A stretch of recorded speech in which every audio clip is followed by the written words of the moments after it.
Como anunciamos, ciertamente esta parábola es la número 7. Dijimos que en la simbología bíblica el número 7 significa lo a terminar, completo, perfecto, pero no totalmente. Es algo que se termina, pero que todavía va a tener otros procesos.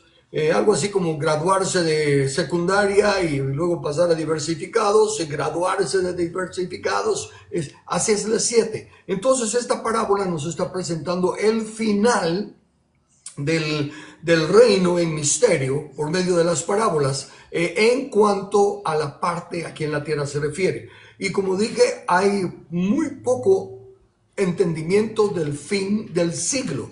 Y desde luego en nuestra versión de Reina Valera 1960 dice el fin del mundo, pero no es la palabra cosmos, que es la que se usa para referirse al mundo, sino que es la palabra aion, que se refiere a edad, a una etapa, a un periodo, no al mundo. No hay fin del mundo. ¿Por qué? Porque Dios creó el mundo para ser habitado y Jesús va a regresar a reinar aquí en el mundo, en el planeta Tierra. Pero ese malentendimiento de que hay un fin de este planeta Tierra es el que le va a costar a muchos entender. Porque ahorita estamos viendo que esta es la parte final. Así como vimos en el trigo y la cizaña, al final de los tiempos van a quitar a la cizaña. Aquí también se nos está diciendo lo mismo como vimos anoche, solo que ahora ya no es bajo las condiciones de la primer parábola. Porque ahora ya Cristo murió, resucitó y ya está entronando. Así que vamos a considerar, anoche me fui a la parte final, porque quería aclarar la importancia de lo que es las etapas en el tiempo del fin. ¿Verdad? Mostrar que no es de que viene el Señor y se acabó todo. No, no, no. Va a haber un periodo todavía de vivir aquí en la tierra hasta que con vara de hierro va a reinar el Señor, hasta que ponga a los enemigos por estrado de sus pies. A todos los enemigos, como nos aclaró también Ronnie en su intervención anoche. Bueno, la parte entonces nueva es esta. El reino de los cielos también es semejante a una red barredera que se echó en el mar y recogió peces de toda clase. Cuando se llenó, la sacaron a la playa. Ok, esa es la parte principal. Y como están hablándonos de una red específica, no simplemente tiraron al red a los pescadores y agarraron peces. No, no, no. Están hablando de una red barredera. Por lo tanto, es mi costumbre, cuando hay una cosa específica como esta y yo no sé qué es o cuál es la característica de ella, siempre me voy al internet a indagar sobre qué es de lo que estoy hablando. Dice así en internet: la red barredera es un tipo de red de pesca que se utiliza para capturar peces que se encuentran en el fondo del mar o en el fondo del agua. Tiene una cuerda inferior en que van colocados los plomos que se sostienen, con que se sostienen las redes en el fondo. Cuando yo leí esto me recordé de los buzos de antaño, los que se ponían aquel gran cascaronón y tenían que usar unas botas bien pesadas para irse hasta el fondo y poder caminar en el fondo del mar. Bueno, eso es lo que dice que esta red tiene. Tiene la red, la pita de abajo, tiene esos pesos para asegurarse que se vaya hasta abajo, y desde luego tiene corchos en la parte de arriba para que esté vertical. Entonces cuando va avanzando es una pared que va avanzando, ¿okay? Dice en el fondo. Y sus mallas, o sea, los espacios, los cuadritos que tiene, sus mallas son más estrechas y cerradas que las comunes. Ok, no solo se va hasta el fondo, sino que tiene cuadritos más chiquitos, por así decirlo, en sus redes. ¿Y cuál es la razón? A fin de que no se escapen los peces pequeños. Termina diciendo, para que funcione correctamente, se necesita que 2 o más personas sostengan y tiren de los extremos de la red para que se mantenga extendida y no se enrede. Ya aquí, siendo tan lindo el Espíritu Santo al inspirar la palabra de Dios, las cosas que usa el Señor en estas parábolas, como se han dado cuenta, son de una naturaleza que semeja el mensaje. Y aquí está diciendo claramente, específicamente, que esta red va hasta el fondo. del mar. Y en otras palabras dice, se está metiendo a lo profundo, ¿verdad? Se está metiendo a cosas más serias, más importantes. Esta red, entonces, tiene el propósito de llegar a donde las otras redes no llegan. Porque las otras redes, aunque agarran peces en el mar y todo lo demás, tienden a estar como flotando también, ¿verdad?, en el agua. Esta se va hasta el fondo. O sea que esta llega a lugares que los otros no han llegado. Y también tiene otra cosa, es una red que abarca hasta los espacios no alcanzados por las otras redes y los tamaños descuidados por ellas. Porque las otras redes con sus cuadros más grandes, pues los peces chiquitos escapan. ¿Qué importan los peces chiquitos? Los peces grandes son los que queremos. Bueno, aquí nos está dando ya entonces, y quiero que se recuerde que este es como el viaje final. Esta parábola está poniendo el viaje final, está hablando de lo último que se puede hacer y se va a hacer en la tierra antes de la venida de Cristo. Entonces es como una última oportunidad, pero no me refiero a una última oportunidad para inconversos. ¿Por qué? Porque no estaría en la justicia de Dios que los que pasaron su vida totalmente pervertidamente, alejados de Dios, etcétera, todavía tuvieran una oportunidad cuando Él venga, ¿verdad? Porque así ya no habría necesidad de fe ni nada, porque ya estaría Él ahí presente. Entonces, ¿qué clase de última oportunidad? ¿Sabe que sí hay? Con tanta doctrina equivocada de un rapto que se los lleva al cielo y los saca de la gran tribulación, con tanta doctrina de que no importa lo que pase aquí, al fin y al cabo nos vamos a ir al cielo, la gran mayoría del cristianismo no está preparado para el fin que viene. No están preparados para que de repente vino Cristo. ¿Y qué pasó? ¿No que nos íbamos a ir? No, nunca dijo, la palabra de Dios nunca dijo que nos íbamos a ir. Son malas interpretaciones por no leer en español y por no respetar la gramática. Nunca dice que Jesús viene a llevarnos. Dice que Jesús viene a la tierra y nosotros salimos a recibirle. Es una gran diferencia. Así que pero como en los días de Noé. En los días de Noé, ¿a quién se llevó? A los malos. Los que se quedaron fueron buenos. En la parábola del trigo y la cizaña, ¿qué quitan primero y lo amarran en manojos y lo echan al fuego? A la cizaña. El trigo se queda en los graneros. No hay forma de equivocarse al leer en español respetando la gramática. Pero la gran mayoría está fascinada con esas fábulas que se han inventado, con esas mentiras que se han inventado, y por eso cada rato están viendo que este es el fin del mundo, que ahora sí ya viene Cristo, estamos a la puerta y no pasa nada, porque no es verdad. Entonces, ¿cuándo pase lo que es verdad? Cuando venga el rey a reinar y se siente en su trono y separe a las naciones como se separan las ovejas de los cabritos y empiece a reinar con vara de hierro, todos los que no tenían ni siquiera la idea de que iban a quedarse aquí en la tierra, van a ser sorprendidos. Y a esos creo que el Señor todavía les dará una oportunidad, porque si han creído en Cristo, si han aceptado el fundamento, ¿verdad? Nadie puede poner otro fundamento, el cual está puesto, el cual es Cristo Jesús. Pero no han pasado de eso, se han quedado en una estatura de niños, en una condición de niños, bíblicamente hablando. Como dice el apóstol Pablo en 1 Corintios 3, versículos 1 y 2. De manera que yo, hermanos, no puedo hablaros como a espirituales, sino como a carnales, como a niños en Cristo. Déjeme parar ahí.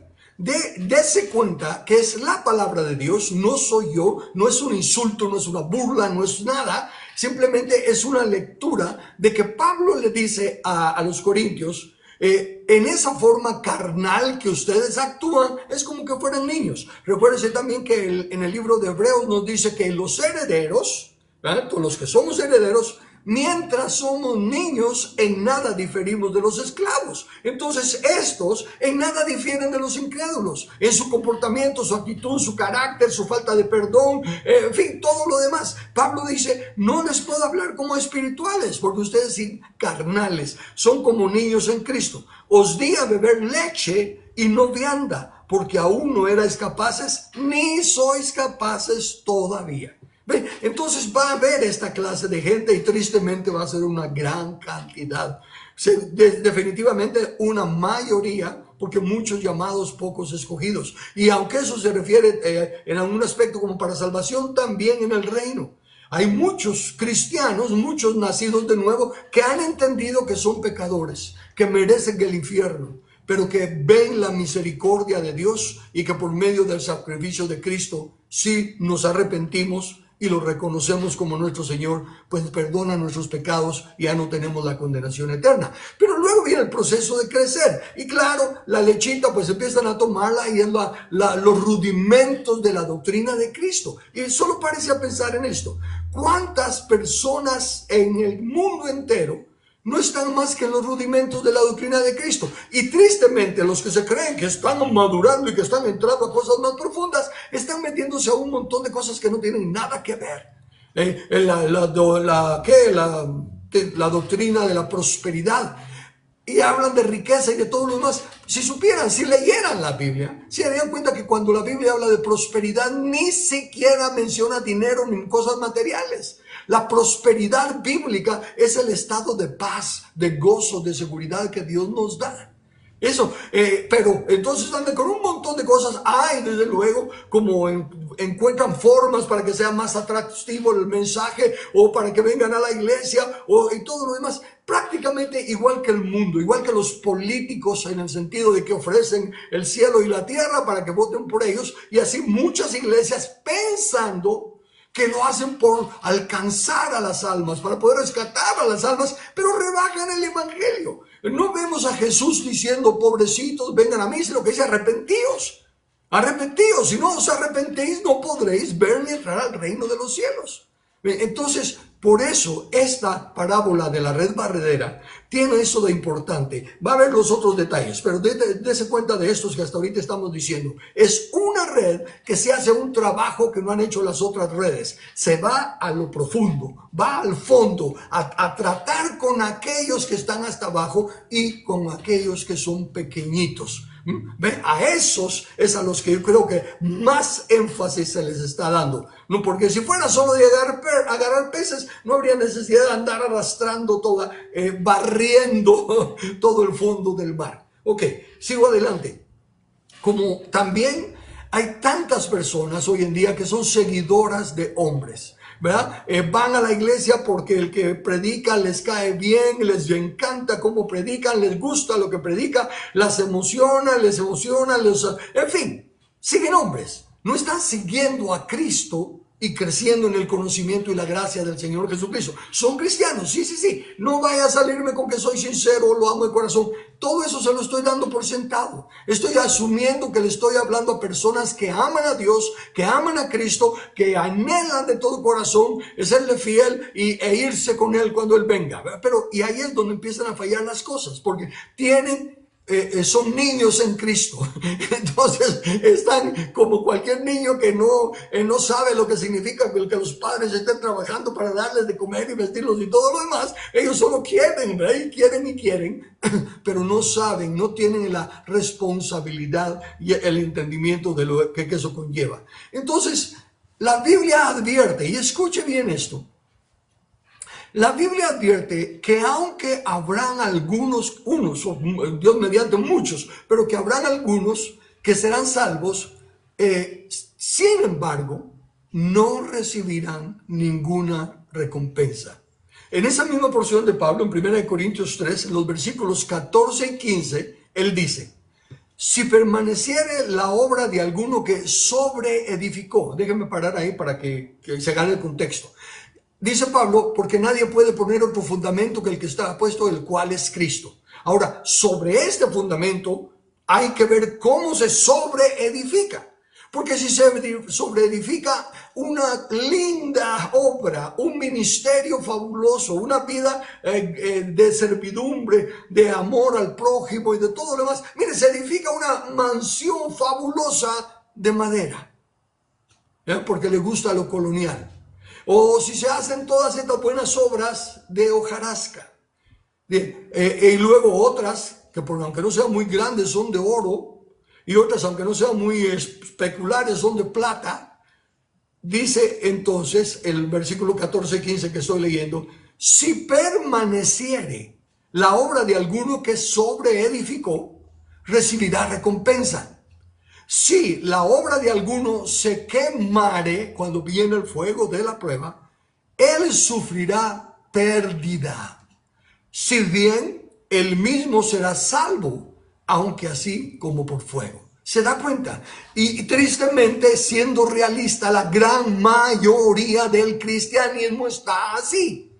Están haciendo grandes obras, tienen el aplauso de toda la gente y todo lo demás, porque ponen su mira en las cosas de los hombres, en las cosas temporales de esta tierra y no en la eternidad que el Señor quiere que nosotros entendamos y que nos preparemos para caminar en ella. Entonces, esta red es una red especial. Se está yendo a todos esos, a los que andan hasta abajo y a los pequeños, para jalarlos, para asegurarse de que, porque como ni modo, no son tan inteligentes y son sencillos o lo que usted quiera ponerle. El punto es que el Señor está dando una oportunidad a los que no han entendido el reino, pero que sí están en Cristo. ¿Ven? O sea que no estamos hablando de segunda oportunidad para los inconversos. No. Ellos, mientras están en el cuerpo, tienen que decidir, ¿verdad? Si reciben a Cristo o no. Pero ya cuando Cristo venga, se acabó la oportunidad. Esta no es una oportunidad de salvación, es una oportunidad de restauración, de que se arrepientan. Estos que ahorita han estado desperdiciando el tiempo, asumiendo cuando vienen los problemas como los que tenemos ahorita en muchas naciones, en muchas partes, y en lugar de estar viendo cómo nos unimos para transformar el gobierno de nuestra nación. Y para comenzar, el gobierno de nuestras iglesias. Como les decía ayer, la iglesia no está respetando el diseño de Dios. Aman a Dios, quieren servir a Dios, se sacrifican por Dios, todo lo que lindo que usted quiera decir, pero no están respetando el diseño de Dios, porque la palabra dice claramente: alguno anhela obispado, buena obra desea, pero es necesario que. Y la gran mayoría del liderazgo hoy en día no llena el es necesario que. Se mueven en dones y prodigios, son buenos oradores, en fin, un montón de otras cosas con las cuales, y otros de corazón no tienen el entendimiento porque no estudian, porque no importa cuán humilde, cuán sencillo, cuán pobre sea una persona, se puede preparar. Ahora hay tantos recursos para prepararse. Bueno, pero entonces, sea como sea, no están caminando en obediencia a los diseños de Dios, y estos también se les dará una oportunidad para que traten de rescatar algo, no quedarse solo con el fundamento, que es Cristo. Porque el castillo que están edificando, si es de madera, se va a quemar. Mientras que la choza, si es de oro, plata o cualquier otra cosa que resista al fuego, va a permanecer y se recibirá recompensa. ¿Ve? Eso es a lo que me estoy refiriendo aquí. Entonces miremos, como digo, a los fariseos y a los saduceos. Escucharon a Jesús, le cuestionaron a Jesús y los dejó con las bocas abiertas y sin poder darle respuesta a las preguntas que él hizo.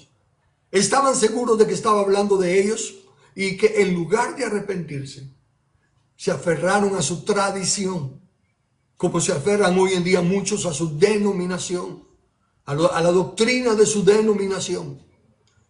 Aunque se les presenta en el escrito está, como lo estoy haciendo yo, no lo hacen.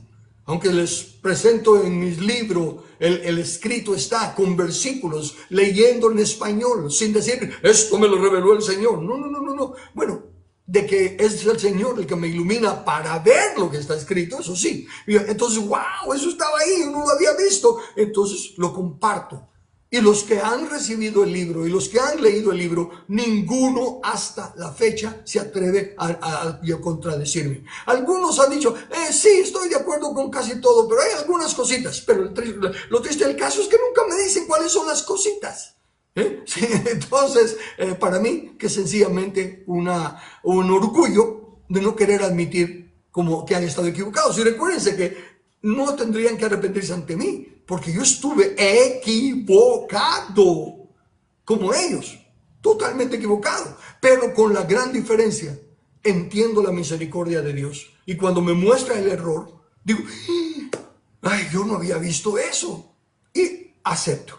Estaba equivocado. Y no es de ahorita. Cuando vivía en Nueva Orleans y teníamos nuestro programa radial, yo era de la denominación bautista del sur y entonces andaba en esa doctrina y predicaba conforme a esa doctrina y todo. Pero cuando más adelante fui viendo en las escrituras cosas que eran contrarias a la doctrina, entonces empecé a enseñarlas y claramente por la misma radio, por el mismo programa que tenía, dije, quiero en primer lugar excusarme, disculparme ante todos los oyentes cuando les hablé del rapto, porque yo predicaba el rapto, cuando les hablé del rapto y todo lo hice basado en el entendimiento y la luz que había recibido. Pero ahora me doy cuenta que no me había percatado de esto y de esto y de esto y de esto. Pido disculpas a los que haya confundido y les suplico que leamos juntos ahora las escrituras para que ustedes también adquieran el conocimiento y el entendimiento que yo. Por la misericordia de Dios, no porque yo sea un santo, por una gran cosa, por la misericordia de Dios, me ha dado la facilidad de reconocer, estoy equivocado, entonces pido perdón y cambio. Pero la gran mayoría hoy en día están aferrados a sus títulos, están aferrados a sus tradiciones y denominaciones. Cuando venga esta parte de la red barredera, en primer lugar, la red va arrastrando a todos. Y como es así, como una pared, ¿verdad? No es sencillamente algo de lo que se pueden escapar. Ok. Sigo adelante. Otro aspecto de la red, dije, es su anchura. Cuando vi lo de la anchura, vino a mi mente Eclesiastés capítulo 4, versículos 9 al 12. Mejores son dos que uno. ¿Se recuerda lo que dice de la red barredera? Que tienen que ser por lo menos dos o más personas para mantenerla estirada, ¿verdad? Tiene que haber uno jalando para acá y el otro jalando para acá para mantenerla estirada. Porque uno solo se le vendría abajo por el peso la red. Entonces dice, dos son mejor que uno, porque tienen mejor paga por su trabajo. Porque si cayeren, el uno levantará a su compañero. Pero hay del solo, que cuando cayere no habrá segundo que lo levante. También si dos durmieren juntos, se calentarán mutuamente. Mas ¿cómo se calentará uno solo? Y si alguno prevaleciere contra uno, dos le resistirán, y cordón de tres dobleces o entretejidos como es la red, no se rompe pronto. Ve, o sea que para que funcione correctamente el plan de Dios, vuelvo a enfatizar lo que dije ayer, Dios no usa, después de Cristo, ya no usa a ningún hombre solo. Ya no hay un Moisés, ya no hay un Abraham, ya no hay un Noé, ya no hay un David, ya no hay uno, ya no. Cuando Cristo viene, Él es el uno, Él es la cabeza y a todo lo que delega es a grupos, es a trabajo en equipo. Y recuérdense que lo único que dijo que no era bueno cuando creó al hombre fue que el hombre trabaje solo. No dijo trabaje, pero dijo no es bueno que el hombre esté solo en un contexto de trabajo, porque lo puso en el huerto para que lo labrara y lo protegiera y dijo no es bueno que esté solo. ¿Haciendo qué? Trabajando. Entonces el trabajo tiene que ser en equipo, no puede haber una cabeza. Pero hermano, se necesita orden, hay alguien que dirija. Sí, definitivamente. Entre el consejo tenemos que tener a uno que presida, pero preside la reunión, no tiene autoridad sobre las demás personas. Es igual que el tesorero lleva las cuentas, no es de él todo el dinero. Es igual que el secretario toma nota y lleva los récords, no es él el que decide qué se hace. ¿Me explico? Entonces, es importante que esta es una red que requiere trabajo en equipo, porque en esta última oportunidad de alcanzar a aquellos que han estado en lo más profundo y los más pequeñitos, es necesario que se trabaje en equipo, porque es el diseño. Y ya Jesús va a estar aquí. Ok, y el tercer elemento clave que miro en esta red es que nos demos cuenta que esa red es echada al mar. Es obvio, todas las redes se tiran al mar. Sí, pero cuando la Biblia especifica algo es para que le prestemos atención. Y en este caso, si usted ya entendió que la Biblia es un solo libro y que la suma de su palabra es verdad, ya tiene que estar claro para usted que la Biblia, cuando se refiere al mar, en muchísimos casos, está hablando de multitud de gente. Por ejemplo, las 4 bestias que Daniel tiene en la visión salen del mar y ninguna es pescado. Las 4 bestias son mamíferos o animales de tierra, no de agua, pero vienen de la multitud de las personas. Son líderes que han salido del mundo, de la plenitud del mundo. Entonces esta red es echada al mundo. Por eso agarra toda clase de peces, porque está refiriéndose que es la red del Señor atrayendo a todos los que estén en la condición de las que he venido hablando en todo el mundo, porque el mar es la multitud de las personas, ¿verdad? Ok, la otra cosa, note que esta forma de pescar, la red, puede ser alada por 2 barcos a la vez, 2 lanchas a la vez, o una sola, pero tiene que tener siempre 2 personas trabajándola atrás. Pero el punto es para que funcione, tiene que estar en movimiento. No es una red que solo se tira y se espera hasta que, como el anzuelo, ¿no? Hasta que llegan los peces. No. Esta haya los peces que haya, agarre, atrape los peces que atrape, va en movimiento. Y otra cosa muy importante, tiene una ruta ya trazada. No es de que por dónde está picando más, por dónde hay más peces, vamos para allá. No. Esto es una ruta. Lo que haya en la ruta es lo que agarra. Y va a seguir hasta llegar a su destino. Y al llegar a su destino, pues entonces va a procederse a la separación de los malos peces de los buenos peces. Pero el punto aquí es que en este último tramo, como ya vamos a tener la presencia de Cristo, ¿verdad? Como ya va a estar Él para reinar, ya van a haber naciones que se han reconocido a Jesús como Rey y Señor, entonces todos vamos a tener que ponernos de acuerdo en que tenemos que ir para adelante y ya no podemos seguir usando, pero es que tenemos un programa de misiones, tenemos un programa de... No, esos programas son, una vez más, son invenciones nuestras, no están en la Biblia, en ninguna manera. Dice Dios que se encargue de los pobres, sí, claro, pero no está diciendo tienen que irse, cuando digo hacer discípulos a las naciones, no digo vayan a las naciones. Sí, tendrán que ir, claro, pero recuérdense que eran los apóstoles y luego los hermanos mayores los que iban, y a dónde iban predicaban el evangelio. Y hay también establecidos por Cristo 5 clases de ministerios, no 5 personas, 5 clases de ministerios: apóstoles, profetas, evangelistas, pastores y maestros, que no son los apóstoles del Cordero, no tienen nada. Los apóstoles del Cordero, los 12 apóstoles y los profetas del llamado Antiguo Testamento son el fundamento de la iglesia y Cristo es la piedra angular. Los apóstoles hoy en día no tienen que dar visión, no pueden añadirle a lo que ya está. Pueden enseñar y explicar lo que ya está. Los profetas del Nuevo Testamento no andan profetizando del futuro y de esas otras cosas. Pueden profetizar, pueden enseñar cómo se cumplió la profecía y cómo se van a cumplir las que ya están dadas. Es simplemente equipar a los santos con la luz que ya tenemos en la palabra. No se le puede añadir nada, ni se pueden salir con revelaciones, como yo conozco algunos llamados apóstoles que sueltan unas barbaridades de locuras como revelaciones y visiones, y lo triste del caso es que al año siguiente no se cumplió lo que dijeron, pero salen con otra. ¿Y por qué? Porque hay un montón de niños que no están edificando sobre el fundamento de Cristo con cosas como el oro y la plata. Entonces, regreso. Dios ya tiene un proyecto. Ya nos trazó una ruta y ya dijo que si nos volvemos de nuestros malos caminos, de todos nuestros programas, y seguimos el camino del Señor, justicia y juicio, entonces hallaremos el descanso para nuestras almas y cumpliremos la gran comisión que Él nos dejó desde el principio de sojuzgar la tierra.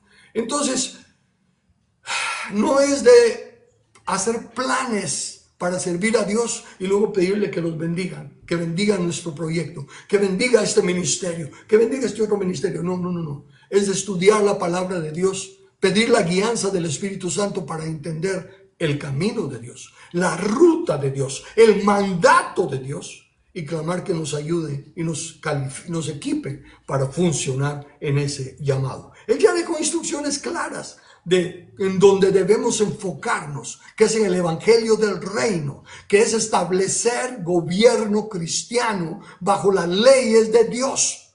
Eso es lo que es. Pero mezclar a Dios en política, ¿cuándo se van a dar cuenta que fue Él mismo, es Él mismo el que dice que lo que hace a una nación grande es que tiene a Dios cercano, y lo que hace que un gobernante sea exitoso es que tiene la Biblia, la lee todos los días y camina conforme a ella? Es por no mezclar a Dios en política que estamos como estamos, porque estamos abandonando el reino de Dios y estamos dejando que los invasores tomen su propiedad. Ok, entonces, palabras de Dios. Isaías 46, versículos 9 al 11. Acordaos de las cosas pasadas desde los tiempos antiguos. No, pero seguramente que cuando escribieron esto no se recordaron que esto iba a estar en el Antiguo Testamento. Esto ya no vale, porque es del Antiguo Testamento. ¿Se da cuenta de eso?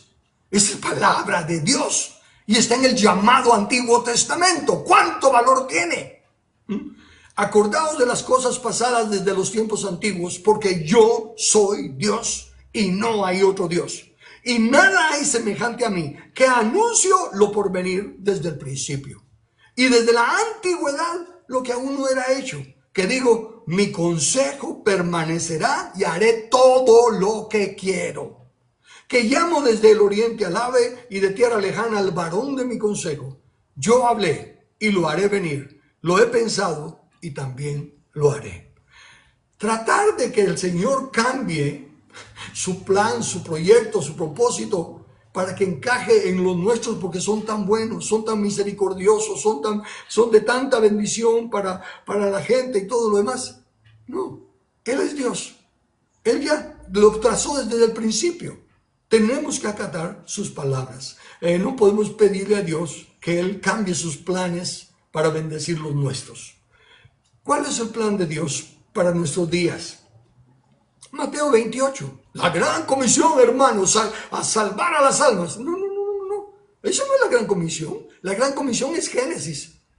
Sojuzgar la tierra. Dios es inmutable, no ha cambiado su plan y no tiene otra comisión. Entonces, ¿qué es esto? Es la restauración. Recuérdense que Adán la perdió el poder, la autoridad para sojuzgar la tierra, y Jesús vino y retomó la autoridad. Mateo 28, 18 al 20, que usted se lo sabe de memoria, solo que lo oye ya con ideas preconcebidas. Por favor, destápese las ideas preconcebidas y óigalo.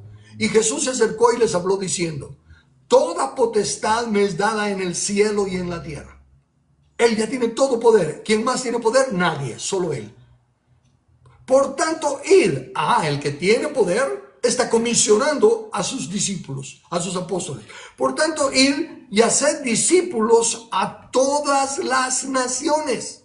No ir a todas las naciones, sino que es ir y hacer discípulos a todas las naciones. Recuerdo que desde que estaba en la escuela dominical, joven, ya teniendo como 18 años, algo así, 18, 19, el maestro era un hombre muy lindo, muy sabio también para enseñar, tenía gracia de Dios para hacerlo. Y entonces él nos explicó que ese, por tanto, ir y hacer discípulos, que la forma que están los verbos en el original no es un ir para allá, sino que vendría siendo como mientras van, ustedes tienen que andar. Anden en su camino, vayan en su camino, y en ese mientras están haciendo lo que tienen que hacer en su trabajo, en su escuela, en su hogar, en su vecindario, lo que sea, y mientras van, hagan discípulos. ¿Y qué es hacer discípulo? Es enseñarle a alguien, ¿verdad?, lo que nosotros ya sabemos. Y en este caso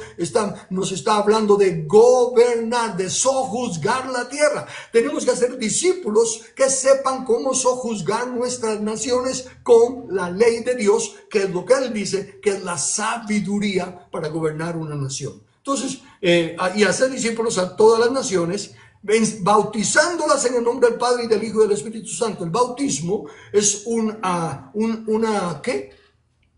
Relación, es una declaración de dependencia, ¿verdad? Es dar testimonio. Pertenecemos, por ejemplo, cuando dice Pablo, algunos dicen yo soy de Pablo, yo soy de Apolos, ¿verdad? Porque fueron bautizados en ese, dice, ¿acaso fueron bautizados en nombre de Pablo o de Apolos? Somos de Cristo, porque estamos identificados con aquel en cuyo nombre nos bautizamos. Entonces aquí lo que está diciendo es identifiquen a las naciones. O sea que las naciones se identifican con Dios el Padre, Dios Hijo y Dios Espíritu Santo. ¿Cómo? Obedeciendo la palabra de Dios el Padre, Dios Hijo y Dios Espíritu Santo. Así de sencillo. ¿Ustedes de quién son? Discípulos de Juan. ¿Por qué son discípulos de Juan? Porque siguen las enseñanzas de Juan. Entonces queremos que nuestra nación sea discípula de Dios. ¿Qué tiene que hacer? Seguir las enseñanzas de Dios. Así de sencillo. El evangelio no es complicado. Son los conceptos religiosos y orgullosos y tradicionales los que complican el evangelio. En el nombre del Padre, Hijo y Espíritu Santo. Enseñándoles que guarden todas las cosas que os he mandado. Y aquí yo estoy con vosotros todos los días hasta el fin del mundo. No, del fin del siglo. Al fin del aion, del tiempo que estamos viviendo. Y noten que enseñándoles que guarden todo lo que yo os he mandado. En otras ocasiones lo he enseñado y lo tengo que repetir ahorita. La palabra todo y todos, como en este caso, tenemos que entenderla contextualmente. Cuando se dice que el evangelio es para toda criatura, el evangelio es para toda criatura. Que hay que obedecer todas las palabras de Dios, verán los mandatos de Dios, hay que obedecerlos todos. Entonces, esos todos es general. Pero cuando se dice, por ejemplo, las casadas estén sujetas a sus maridos en todo, ese todo no es un todo general, es en todo lo que tiene que ver con matrimonio, en su rol de esposa, nada más. Se esté sujeta a lo que es su rol de esposa.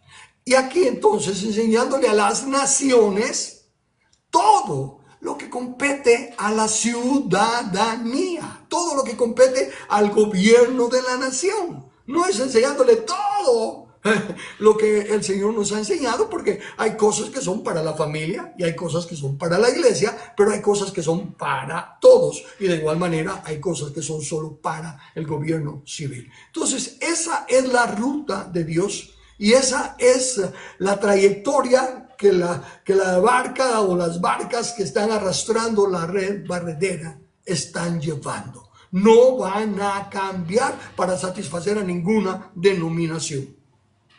En Hechos, por ejemplo, para ilustrarle lo de la palabra, por tanto, ir, en Hechos 9:31 dice así: entonces las iglesias tenían paz por toda Judea, Galilea y Samaria, y eran edificadas andando, oyendo, que es la misma palabra, de ir es la misma palabra en el original, andando en el temor del Señor, y se acrecentaban fortalecidas en el Espíritu Santo. ¿Ven? Estaban yendo en el temor del Señor, ir en el temor del Señor, es eso lo que está diciendo. Y mientras están yendo a cumplir con sus tareas cotidianas y todo lo demás, su testimonio tiene que ser el del evangelio, del reino y del rey que viene a gobernar.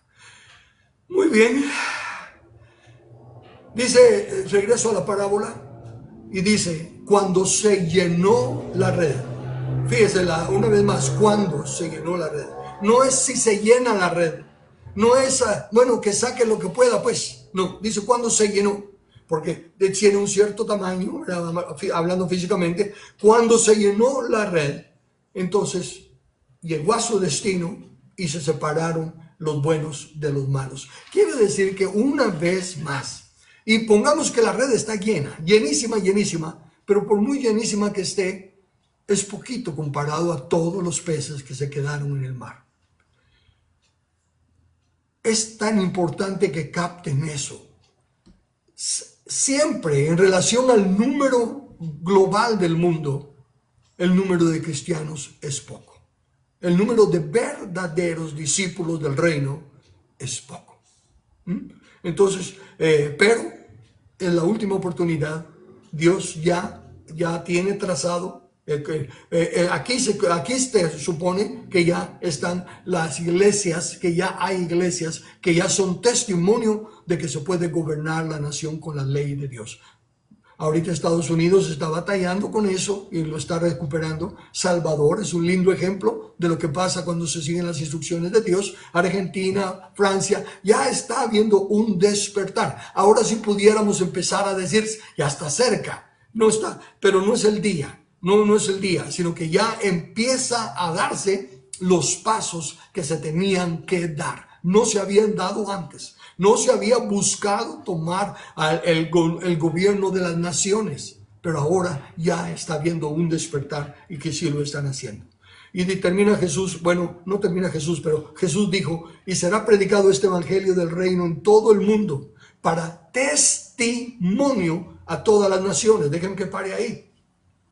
No está siendo predicado para salvar a todas las naciones. No está predicado en todo el mundo para salvar a todo el mundo. Está predicado en todo el mundo para testimonio. Me seréis testigos. Yo no puedo salvar a nadie.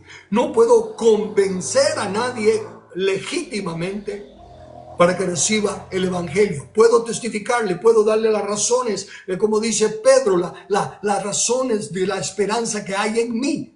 Pero yo no soy llamado a salvar a nadie.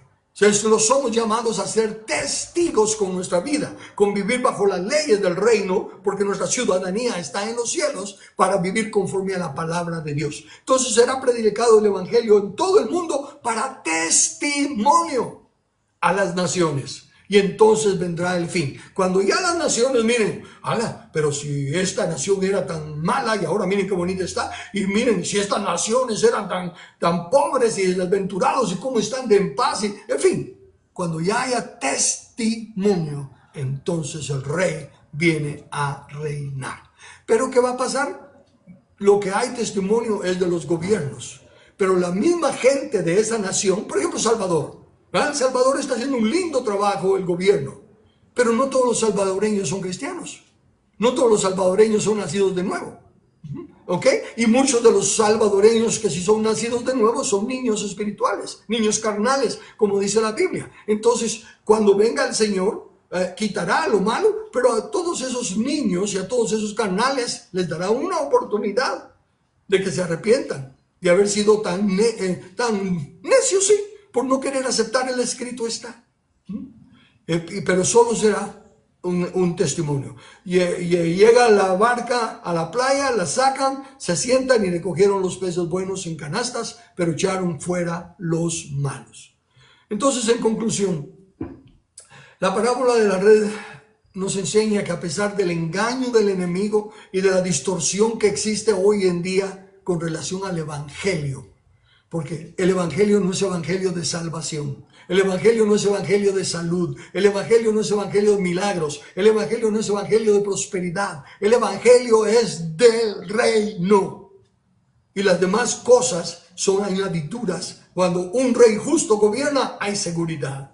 Cuando un rey justo gobierna, no hay corrupción, hay prosperidad. En fin, pero una vez más, hay un montón de engaño del evangelio. El evangelio del reino. Y la iglesia, por lo tanto, está llena de, así como la red agarra toda clase de peces, la iglesia también, el cristianismo, mejor dicho, también está lleno de toda clase de personas. Hay buenas y malas, solo Dios sabe, es el único que conoce los corazones.